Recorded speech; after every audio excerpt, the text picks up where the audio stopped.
After teaching second language learners for so long, I got really sick of people putting all of these characteristics on folks who spoke English as a second language. I started my podcasting in China, and so I was interviewing both expats of varying language origins and then locals who spoke like either Mandarin or Shanghaiese. And no matter who I was talking to, they all have this issue, but people would say, oh, it's because of this or that. You had to, oh, that must have been a harder edit because they were, they weren't native English speakers. And I'm like, no, everybody is doing this, no matter what their first, second, or third language is. It's this thing that keeps happening. Welcome to the Podcaster's Guide to a Visible Voice. Reveal and define your voice to speak your truth through the power of podcasting. And I'm your host, Mary Chan. So let's go. Hello, welcome back. This is episode number 51, Honing Your Podcast Voice Through Second Language Learning with Stephanie Fuccio.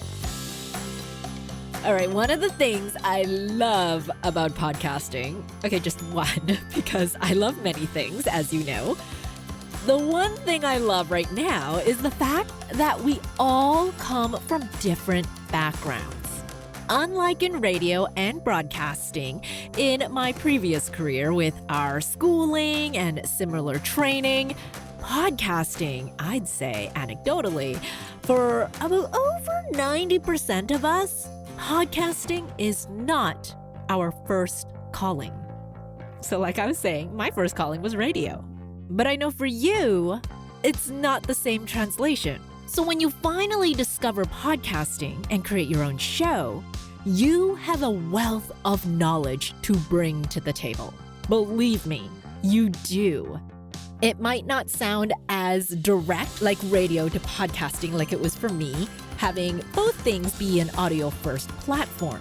But no matter if you don't think the knowledge you've gained up until this point when you started your podcast, if that matters for podcasting or not, I bet there is something you're doing today for podcasting that you've brought over from something else that you've done in your life that's really, really beneficial for your show. Case in point, my guest today. Before podcasting, she taught English language skills to adults while living all over the world for decades. So yeah, now you're thinking, well, how does that tie into podcasting? Well, actually, a lot, especially when you realize that speaking is the common thread. So let's hear from her. Stephanie Fuccio is an American podcast editor and podcaster currently living in Europe. She's been an avid podcast listener since the days when we had to drag and drop MP3 files onto our tiny little micro players. You remember that? Yeah, and she also started creating podcasts in 2017 while living in Asia.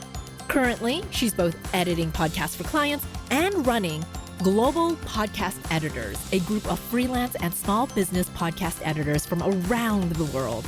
And because she's obsessed with the podcasting medium, she also writes about podcasting. So definitely check out her articles online and especially her newsletter that is on Substack if you edit your own show. So listen in on how our past experiences translate into the world of podcasting, including how our upbringing shapes the way we speak, the importance of living abroad to hear cultural differences in language, and Stephanie's awesome awareness of what happens to people after they talk for about 20 minutes. It's really fascinating, and I love how she noticed this trend. So listen in to find out if this happens to you and your guests as well. So enjoy the show.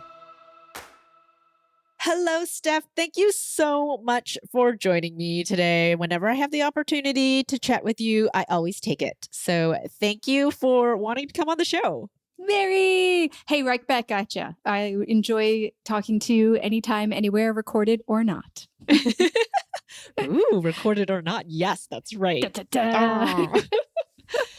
Okay, so we chat all the time and you wanted to raise your hand and speak up, which I love because this is all about my podcast, is about, speaking up, podcasting. And what I found really, really interesting was one of the notes you said about verbal dyslexia. For someone who doesn't have that, I didn't even think verbal dyslexia was a thing. Like I think of the visual aspect, maybe like numbers.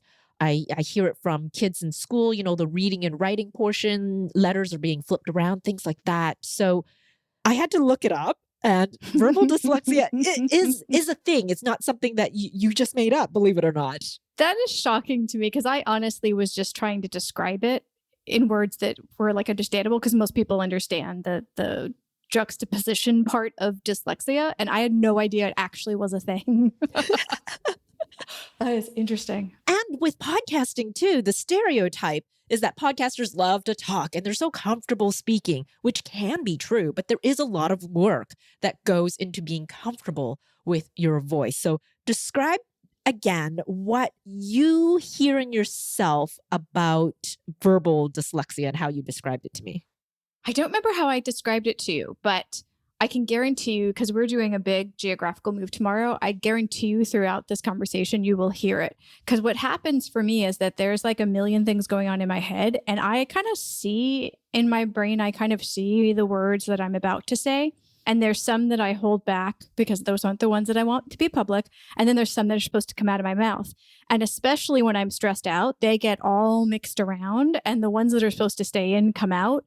And they'll come out in a different order than what I want them to. Because I do understand word order in English. I taught English to adults for like 15 years, the language. Yeah. Like, so I understand the language really freaking well. But it just doesn't, even if I see it sometimes in the right order in my head, it still comes out backwards. So I'll say the words just completely switched around, like two words that need to go together will just be backwards. I was just thinking, another friend of mine describes it as like verbal diarrhea. It just blah, blah, blah. It comes out. Yeah. What are you feeling in that moment? Well, it's honestly been so long that I just kind of laugh and repeat it again. Like now I do that. But as a kid, that is a completely different thing. I mean, neurodiversity was not a thing. Like if you were different in any way, you were strange and you went with the weird kids. And that was it. You were just kind of ostracized. There were creative, quirky people in high school, maybe if you were cute enough or talented enough. But as a child, no, like any quote unquote quirk was just something wrong with you. So it was really off-putting and really embarrassing as a kid. And so what was that transition like for you to accept and understand who you are and your voice? Yeah, it was a long one because I also had the complexity of having two immigrant parents. Like my teachers assumed that my language skills were funky because of their input. And so I kind of took that on a bit. So I kind of thought, okay, great. So I'm being raised by wolves. So they're not teaching me right. And then I've like something else might be going on. And then I might actually be just dumber because that was kind of the thought at the time in the 70s. Like I'm just dumber than the rest of the kids. Like I pretty much like took on a lot of the stuff that I think my teachers and like those around me kind of, put on me. But then honestly, as I grew older, even in high school, especially the beginning of college, I started to meet people who didn't care, who were like listening to what I said and not necessarily how I said it. And I realized that part of the weird look on people's faces when I spoke was that they didn't understand the content, not just the mistakes I was making. And I realized that some of what I was saying was over their head, which was very ironic because I assumed they always looked at me weird because I was dumber. And I was just thinking of things very differently. When that hit me, that's right about university time. And that's when there was a quick change, but it still grew a lot over the few years from there. But that was the biggest turnaround for me, was realizing that it wasn't always a negative misunderstanding. Yeah, what I'm hearing from this is that you just internalized a lot of what was said to you and you believed it because, we're growing up. Like what people say, especially in your close community, say like, your family and your teachers, if they say certain things, it just gets ingrained and it's all like subconscious now. So whenever you say anything, you have that in the back of your mind. Mm-hmm. So this touches a bit on what you were telling me previously about language shame. And I kind of equate this to the grammar police, how Oh my something gosh. should Yeah. or should not sound or are Mhm. words that are supposed to go together. So what was the defining moment for you that brought this language shame on in the first place? That brought it on. Like the first time I realized I had language shame. Yeah.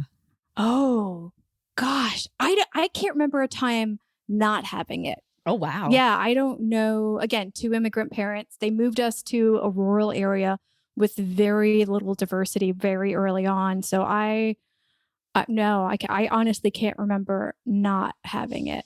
Well, I don't feel like I have it necessarily now, but I mean, in the earlier part of my life, I can't remember a time not having it. So describe to me what language shame means to you. Oh man, it's a giant weight. It's a giant, an energetic weight that just influenced everything that came out of my mouth. Like it was just a hyper awareness that because of my last name, because of my upbringing, because I looked different than people around me, that I would be judged for perfection, for language perfection, when those around me that didn't look different wouldn't be. Like it was just a hyper awareness that mistakes had a high cost. And what was that high cost? Being found out, being treated worse, being mocked, being looked over for things I was trying to do or like opportunities I was trying to get. Yeah, it was pretty much just like doing the things I wanted to. If there was a gatekeeper, it was getting the gate closed. Yeah. I totally resonate with that too, being, Chinese parents and in growing up in North America and Canada. So I was wondering too, did your parents speak English? Oh yeah, they were both fluent. I mean, my dad came to the US when they're both Italian immigrants when he was 12, my mom when she was like 21 or something, and they were both incredibly fluent. They functioned, other than talking to each other, they functioned their entire day in English. Yeah, so you have that expectation of, well, you should know this language. You should be able to verbally say things, right? Versus, I guess for me, what I'm thinking about is like my parents spoke no English and they had to pick it up as they lived their day to day. And so their language was very much your stereotypical with a huge accent, broken English, no grammar whatsoever. And so people saw me as someone who, oh, good for you for getting English. Good for you for learning, getting the grasp of it. So I feel like I had the opposite end of the scale of what you had. That's horrible. I mean, you grew up in Canada. Like, were you not supposed to pick it up since it was all around you? Like, what? I don't know. Why do people say that? I don't know. Just so weird to me. And it's same thing, like as an adult, at some point this past year, someone said to me, oh, but you don't have an accent. And I'm like, seriously? Seriously? Did you just say that? What? Yeah. Oh my gosh. An adult had said this to me because I was talking about my history, my past and parents and all that stuff. And he was like, oh, I'm like, well, yeah, I don't have an accent because I was born in Vancouver. My community, yes, although my parents spoke Chinese, my community was in English. I went to regular English school, public school, like everyone else. And he's like, yep, good for you. What's his response? Oh my gosh.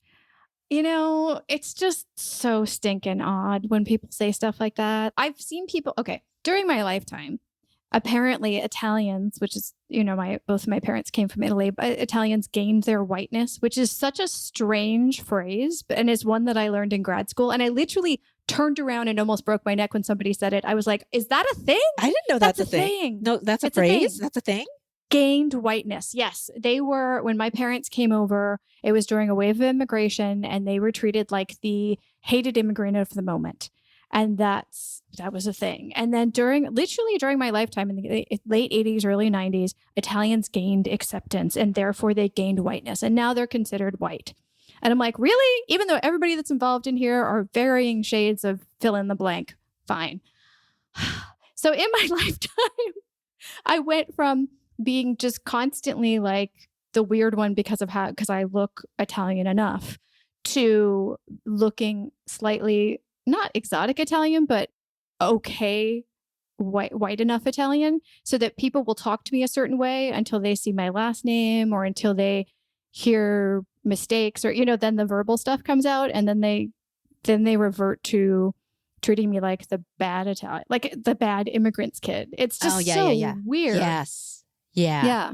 I remember feeling that way as I transitioned into adulthood. It's finding your first job and meeting people, and they're like, oh, your last name's Chan. Well, you must be an immigrant. And then they treat you a certain way. And so there's a certain language and voice that comes with that. Like they might speak a little slower, or they're just not quite sure if they want to ask you a certain question. And then you're like, no, I grew up downtown, East Side, Strathcona Elementary, Britannia, like Vancouver. I'm cool. Mm-hmm. Yeah. I speak your language. And then they flip. And I find that flip in their voice, like they go from I should speak to you a certain way because I perceive you as an immigrant, to, oh, you're just one of us. And so it's hard to get that acceptance in language. It is. And the weird thing is, it's not like they grade their language so it's easier for immigrants who might be struggling with the language to understand. It's more of a like talking down to someone. Yes. And I'm like, that's not helpful to anybody. No. And you have in your career have taught language all over the world. Yeah, because you don't want to talk down. Mm-hmm. They are still a human being. They understand, but they might, just coming from my parents' point of view, like, although they weren't fluent in English and still aren't, they have enough grasp of the language to understand, but sometimes it just takes them a lot longer to translate that in their head and then be able to sound the words out. Is then there a difference when you speak to someone who does not have a grasp of the English language for yourself as someone who teaches English as well? Oh, yeah. Well, gosh, there's a huge difference between talking down to someone and it's called like grading your language. Like basically there's different layers of language, and some are simpler than others, right? More complex terms used in certain situations, or if you're feeling super fancy that day or what have you, and others are more informal and simpler and that kind of thing. When I was teaching like lower level students, and lower level, I mean like lower language level, not intelligence level, which often gets confused. Yes. When I'm teaching lower level students, I use that lower vocabulary and build them up to higher vocabulary. But I don't talk down to them, because that's not a language issue. That's a class issue. And that's not anywhere in my classroom, because that's just ridiculous. It's not anywhere in my world, actually, because that's just, I don't live in that space where I feel the need to push someone else down to feel better about myself. So yeah, there's a very real difference between picking vocabulary that is very common that people would and simple that people would understand if they were newer to the language, versus talking rudely down to them like they were your servant or something. Oh, yeah. So I'm just wondering, for myself, like, I hope that I never have that intention of talking down to someone, but it's I doubt you have. I seriously doubt you have. It's just that fear that people have. It's like, oh, I hope you don't get misconstrued what I'm trying to say, I guess. And I think people have that a lot, whether you're a podcaster or not, or that English is your second language or not, that we have that fear of saying the wrong thing. Oh, yeah. When you're talking to someone where it's a language they're still not super quick in, a lot of times they just need that extra moment. A lot of times they just need that, oh, yeah. That like a little bit of verbal encouragement. Yeah. And a lot of times just a smile as you're waiting is good, because it's like, don't worry, it's fine. Go ahead. Kind of, or rephrasing it into a simpler way is okay. But a lot of times it's just processing speed, like you mentioned earlier, just being patient enough to let them speak. Yeah. And I use that as well as a technique for interviews. Again, whether it's English as a second language or not, human beings need that pause to process. You could be processing what the person said. You could be processing language translation. You can be processing anything.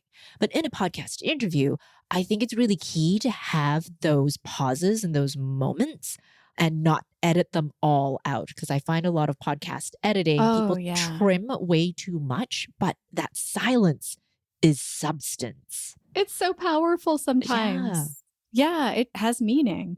And it's really interesting because when we taught in Japan, like sometimes when I was teaching language and I would like ask a question to the class, if nobody answered after a certain amount of time, I would either rephrase it or I would answer it and try to break down like why they didn't understand it and move on. But there's a very real difference between like what we would be used to as North Americans on a comfortable pause and what a comfortable pause in Japan was. I think ours is like maybe 5 seconds or something. And Japan, it was more like 30 seconds and longer. Oh, wow. And so for me, I had to kind of pause and then remind myself, pause longer. They're not uncomfortable yet. Pause longer. And I would have to kind of like have like a jingle or something in my head to kind of wait the time out. And inevitably somebody would get uncomfortable and then offer, volunteer an answer. But I was just like, oh my gosh, this is like 1,000,000 years in 30 seconds. Yes. That is fascinating. I never even thought about that, the cultural differences in length of pauses. That's fascinating. Thank you so much for sharing that. Oh, yeah. My pleasure. Okay, so I wanted to switch a little bit because earlier I was having that trying to figure out, find my words piece. And we had talked earlier meaning at a different point in time, we had talked about how, because you're so naturally curious, you did a bit of research about how speakers, whether you're a professional trained speaker or not, naturally stumble after 20 minutes. And so when I started stumbling, I actually looked at how long we've been recording and I'm like, oh my gosh, it's 18 minutes. No. Okay, I have to be fair. I have to be truthful. It's not research. It was just something after doing like a ton of interviews in a row, I noticed that regardless of first language or anything like that, regardless of how polished the speaker was or how often they've done this kind of thing, almost everybody starts to stumble at 20 minutes. But did you dig further into that? Did you find, oh no, this is all you. I love this. Because it was true. I was like, oh my gosh, I'm stumbling now. What are my words? And because we are in podcasting, we can see the length of time it's been recording, like 18 minutes. Amazing. Just fascinating that you found this piece. Because here's the thing, after teaching second language learners for so long, I got really sick of people putting all of these characteristics on folks who spoke English as a second language. And I was interviewing people. I started my podcasting in China. And so I was interviewing both expats of varying language origins and then locals who spoke like either Mandarin or Shanghaiese. And no matter who I was talking to, they all had this issue. But people would say, oh, it's because of this or that. You had to, that must have been a harder edit because they were, they weren't native English speakers. And I'm like, no, everybody is doing this, no matter what their first, second, or third language is. It's like, it's just this thing. It's this thing that keeps happening. That's so interesting. I was thinking back to preparing for this episode and this particular piece that we had talked about. And I was like, well, yeah, I've been trained. So what was that switch in the approximately 20-minute mark? And I think for myself, it comes down to I am just comfortable in speaking with the person that I am, that I can go a bit off script and start formulating more questions and follow-ups from the conversation itself. So that takes, like what we were saying before, brain processing time. And so I tend to then stumble because I'm like, well, that's not the word I was thinking of. This might be the phrase I'm going with. And maybe we should just come up with a better phrase than stumble, because we're not stumbling because we're dumb, right? We're stumbling because we're thinking. So is there a phrase for that? Is there a better phrase or word for this? Here's the thing. It's sort of like crosstalk. Way too many editors take out all crosstalk, but actually some of it shows emotional engagement.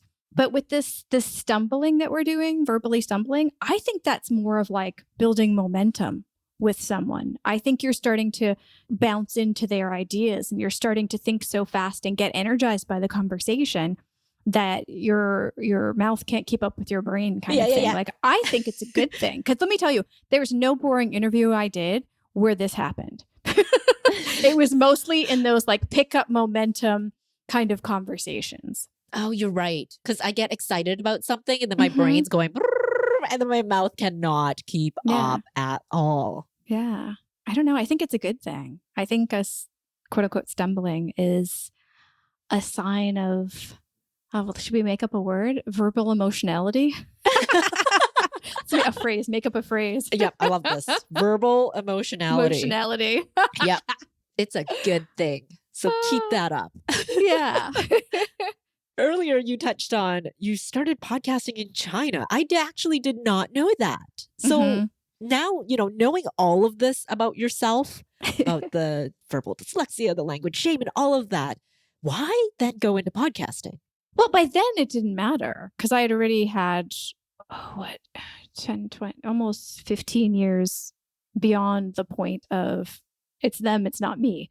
So I'd already gotten out of it. I mean, I already taught in a gazillion classrooms and presented at a number of different kinds of conferences. And I always loved like radio and recording. And when I was a kid, despite having language shame, I loved taking like, old school cassette recorders and recording and making weird sounds and making my own mixtapes. Yeah. Splicing with tape and stuff. Yeah. I love doing that. So it didn't even dawn on me not to. And funny enough, I actually started the YouTube channel and a podcast at the same time. So I knew I had all of these quote unquote quirks. And I just, at that point, I didn't care. Like there weren't any stakes anymore. There weren't any gates that I was like running towards it could be closed. It was just like, I need to express myself and these avenues are open. So let's go. I love it. You owned it. Yeah. So how many shows have you created now? I have no idea. You've lost count. It's not many. I have no idea. Because the one I started turned a completely different direction. And then I split it up into 3 and then into 8 by category. And then I recombined them. And then I started a completely different one that's more like business oriented. So I really have no idea. But okay. So then maybe the question is, when you were going through that transition of, splitting it up and then grouping them back together, what was that need for you to evolve your podcast that way? Probably marketing experimentation. I was trying to find the right audiences. And when I had many categories in one podcast, I kept being told that, you're not growing because people can't find you or your SEO is too scattered and you have to niche down a lot. And so I tried to niche down a lot and all it did was create a lot of time of rearranging stuff. So I ended up recombining it. Yeah, I love that too, because podcasting really is a testing ground. You can try one thing and it's an experiment. And you know what? If it doesn't work for you, let's try it a different way. Try it again. Yeah, exactly. And I've used a lot of the skills that I gained by trying to niche those down in the other project that I've been working on now. So I definitely have gained stuff from it, just not necessarily for that particular podcast. And so how do you see yourself and your podcasts, multiple podcasts, evolve in the next few years? I'm going through a giant simplification right now where all of the very careful extra steps that I've been adding on the past few years, I'm taking them away and simplifying so I can actually keep up with things because I produce more content than I can handle. So I need to actually go back and streamline and take away a number of layers of things that probably make it more discoverable, but I can't keep up with it. And I'd rather make content that's not discoverable than wait to make content. Because for me, it's like an urge, it's a need. And if I have to hold that in, that's very uncomfortable. So I'm going through massive simplifications. So I think there'll be more, but not as easily found Yeah. And there's nothing wrong with that. We're not here to have a bagazillion listeners. And I don't think you can have actually an intimate, successful show that way anyway. Mm-hmm. I think it's in the smaller numbers when you do niche down, which, I mean, you still have a very, very tight niche. And so you are still going to find your audience with the format and the themes of your show that currently exists. So, oh yeah. And more video. I'm merging them. Whereas before they were kind of siloed out, like my YouTube and my podcast had very different flavors, different content. And now my newer project is there. It's kind of YouTube first and then the podcast second. Is that blasphemous? That feels blasphemous. That's terrible. It should be podcast first. No. It's whatever works for you in the streamline of everything that you've been doing. So it's just another piece of that experimentation. Mm-hmm. Exactly. Yeah. So with that video piece, is that what you were most excited about podcasting right now? Or what are you most excited about podcasting right now? That's a really good question. I'm a little burnt out on podcasting, actually. Can I be honest? Yeah, of course you can be honest. I'm not looking for a certain answer or anything. I'm looking forward to my business stabilizing and that getting other hobbies again. Because I've gone from podcasting being a hobby and then turning into a career. And happily so. I'm glad that happened. But now it's so much of my life that I'm off balance. So I'm looking forward to it kind of going back into place and being fun so that I can go back to having hobbies that have nothing to do with this. Like I'm moving tomorrow and somebody said, oh, I know but somebody in Romania, but they're not into podcasting. Do you want their contact? And I'm like, I especially want their contact because then we won't be talking about this all the time. Yes. For sure. I feel you based on my hobby of knitting. I have been knitting for decades. And at one point early on in, I would like to call my knitting career, somebody asked me because she worked at a baby store and she wanted a whole bunch of hand knit hats for preemies and infants. And I thought, oh, that's such a great idea and locally made and all this stuff. So I started churning out hats and I was like, this is not fun anymore. Like it's just become this thing that I have to do. And so I can see that for you in podcasting. And then in the podcast side, people always ask me, oh, so what podcasts do you listen to? And I'm like, well, actually, just the stuff I work on and then business related podcasts. Mm-hmm. And I haven't been able to enjoy the fun side of podcasting in a little while. So that's a good reflection piece as well for me. I'm getting there. I've been listening to a lot more business podcasts, but I've also finally gotten into audio fiction. So the thing, because that was the selfish answer of what I'm looking forward to in my podcasting. But as a whole, I'm looking forward to, because the tools keep coming. And they keep getting easier and cheaper for podcasters. So I'm looking forward to more voices that are not professional. Yes. I'm looking forward to quote unquote smaller stories, which is not a good phrase. I don't think anybody uses that, but I think like the feel is there when people talk about non-network shows is those indie podcasters. I love those indie podcasters. So I'm excited about more of them getting out there and talking about things that I have never thought about or that I know very little about. Oh, I love chatting with Steph. Now it's actually official on the podcast. Yay! So, okay, what was your big moment from that conversation?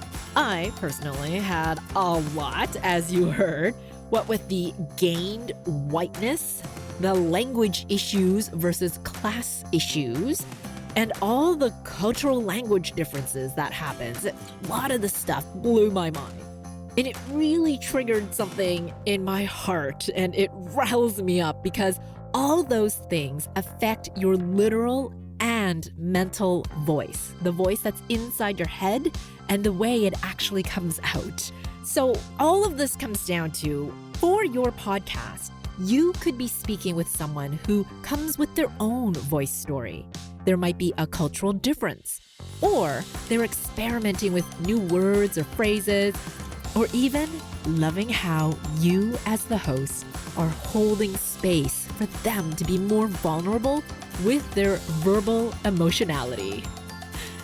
And speaking of verbal emotionality, what do you think of that phrase? Did you catch on with that one during our conversation? If you loved it as much as I did, you can help us make it go viral. Ooh, wouldn't that be cool? Anyway, share your feedback with me by leaving some voicemail. visiblevoicepodcast.com. There's that purple button. Click on it. Let me know what you think about the episode. Or, of course, you can also drop me a note over email, visiblevoicepodcast@gmail.com. So until next time, speak with spirit, and I'll chat with you soon. Thank you so much for listening to the Podcaster's Guide to a Visible Voice. If you enjoyed this episode, I'd love it if you'd share it with a podcasting friend. And to reveal more voicing and podcasting tips, click on over to visiblevoicepodcast.com. Until next time.